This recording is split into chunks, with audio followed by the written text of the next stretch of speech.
A seguir, o símbolo perdido no Net Geo.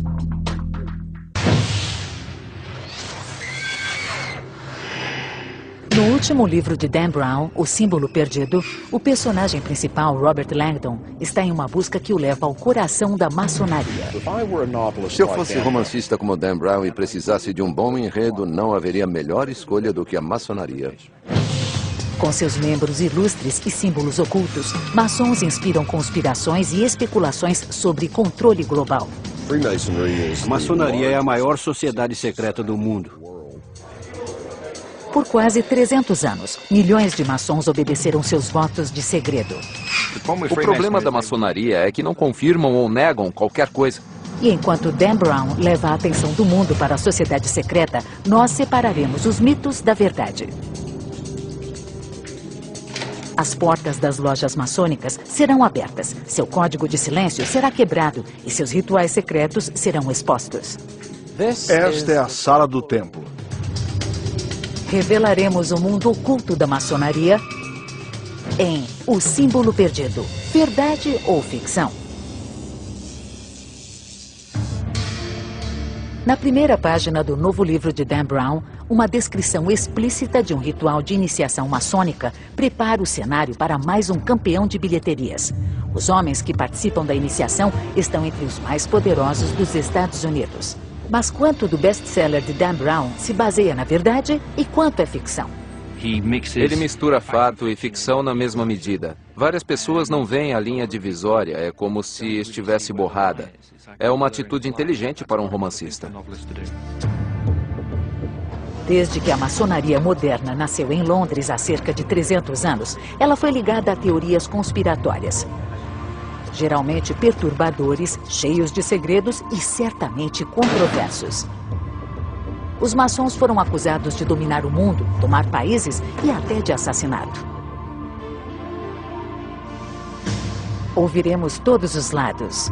Ouviremos céticos, como o escritor Conrad Göringer. Parte de mim gostaria que eles aparecessem e talvez fossem mais ativos em sua defesa.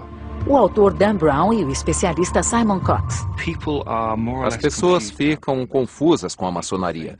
Elas pensam que ou os maçons dominam o mundo, ou então que não passam de um grupo de homens que se encontram à noite para beber cerveja. Ninguém realmente sabe muito sobre eles. Em uma entrevista reveladora com John Hamill, diretor de comunicações da grande loja maçônica da Inglaterra, os maçons têm chance de se defender. Certamente os últimos 40 anos neste país foram um sonho para os teóricos da conspiração. Mas eu lembro às pessoas, às vezes, que Dan Brown escreve ficção, não fatos. O Símbolo Perdido jogou mais uma vez os holofotes sobre a sociedade mais secreta do mundo. Após séculos de boatos, suspeitas e escândalos, a fraternidade finalmente revela seus segredos. Hoje, há mais de 5 milhões de maçons em todo o mundo, com lojas maçônicas em muitas cidades importantes. A maioria permanece fechada a estranhos, apesar de estarem sempre abertas a suspeitas. A exigência histórica de segredo pelos maçons deixou-os de fora desconfiados, além de vários deles terem posições de grande riqueza, fama e autoridade. Brent Morris, autor de The Complete Idiot's Guide for Freemasonry. Nos Estados Unidos, 14 presidentes foram maçons, e se é bom para George Washington, é bom para mim. Membros da família real britânica, Sir Winston Churchill e até o imperador Napoleão foram maçons. Isso é evidência de um governo nas sombras controlado pela fraternidade?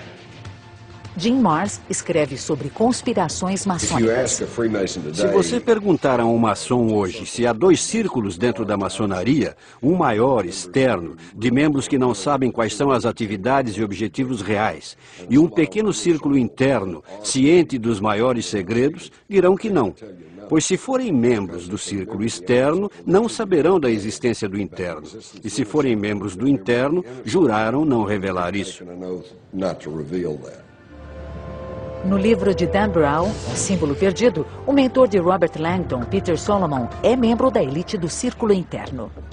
As pessoas têm na cabeça, nunca vamos saber por quê, que nós somos uma conspiração para arruinar o mundo. É a ideia de sermos um tipo de governo secreto por trás dos governos. Como eu disse a alguém recentemente, se nós governássemos o mundo, eu não estaria falando com você. No passado, houve boas razões para os maçons manterem suas práticas ocultas. Na Europa do século XX, o segredo maçônico foi um reflexo imediato das políticas de Adolf Hitler. Estima-se que até 200 mil maçons tenham morrido em campos de concentração nazista. A sobrevivência da maçonaria dependia de quem governasse o país na época. As pessoas eram perseguidas. Os piores casos foram na década de 30 e durante a Segunda Guerra Mundial. Assim como judeus, ciganos e outros, os maçons foram mandados a campos de concentração apenas por serem maçons. Hitler alegou que os maçons estavam aliados aos judeus para controlar a política e a imprensa europeias. Uma vez no poder, Hitler destruiu todas as lojas maçônicas alemãs e adotou uma política aberta de exterminação de maçons. Nós passamos por um período, começando pouco antes da Segunda Guerra, quando quase saímos da sociedade. Nós éramos muito visíveis nas comunidades locais. Quando veio a guerra, todos ficaram escondidos. Saímos de circulação e permitimos que crescesse a mitologia de que a maçonaria era um tipo de rede secreta. Sociedades secretas são território rico para escritores de suspense como Dan Brown. Seus romances são cheios de códigos, conspirações e atividades ocultas. Em O Símbolo Perdido, Robert Langdon tenta evitar que a filmagem de um ritual maçom venha a público. Ele precisa imergir no mundo dos maçons e resolver uma série de pistas criptografadas na capital mais poderosa do mundo, Washington, D.C. Passando-se durante 12 horas intensas, o novo livro de Brown, O Símbolo Perdido, procura símbolos maçônicos ocultos pela cidade.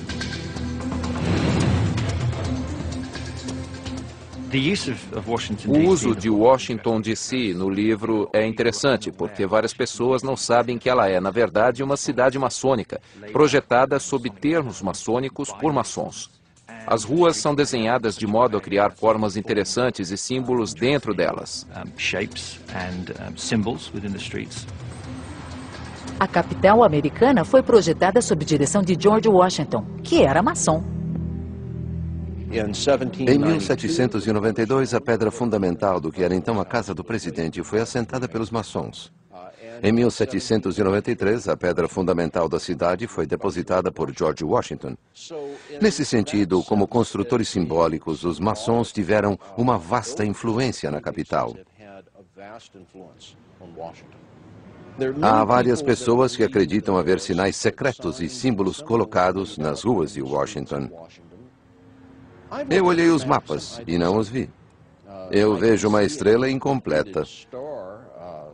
Alguns conspiracionistas acreditam que os maçons criaram um tipo de símbolo satânico ao norte da Casa Branca, com um pentagrama. Mas o pentagrama nem está completo. Existe, sem sombra de dúvida, e eu sei que os maçons vão contestar, mas existe, sem sombra de dúvida, um pentagrama invertido ao norte da Casa Branca. Sei que algumas ruas não passam diretamente por ele, mas no plano original de L'Enfant passavam. Washington incorpora o imaginário e o simbolismo maçônicos. Os símbolos maçônicos reais estão esculpidos e representados em vários monumentos da cidade. Os maçons tiveram papel decisivo na luta pela independência. Ao menos 9 maçons conhecidos assinaram a Declaração de Independência em 4 de julho de 1776. Hoje ainda há simbolismo maçônico no centro do governo americano. Em janeiro de 1989, George Bush fez o juramento em seu gabinete. Milhões assistiam, mas não viram a Bíblia que o presidente optou por segurar na mão. É um costume de 200 anos. Foi a mesma Bíblia usada por George Washington, um maçom, em seu juramento. Está repleta de sinais e símbolos criptográficos entendidos apenas pela fraternidade. Fosse vendo-a apenas historicamente ou compreendendo seu significado, Dwight Eisenhower e os dois presidentes Bush pediram a mesma Bíblia para sua posse, reforçando a teoria conspiracionista de que os maçons dominam o mundo. Os maçons foram acusados até de codificar mensagens nas cédulas americanas. A mais famosa é a de $1. O verso do grande selo dos Estados Unidos mostra uma pirâmide incompleta. E no topo dela está o olho que tudo vê, o olho da providência. Esse é um emblema maçônico. E as palavras em latim, Novus Ordo Seclorum, são traduzidas pelos teóricos da conspiração como Nova Ordem Mundial, que as ligam aos maçons.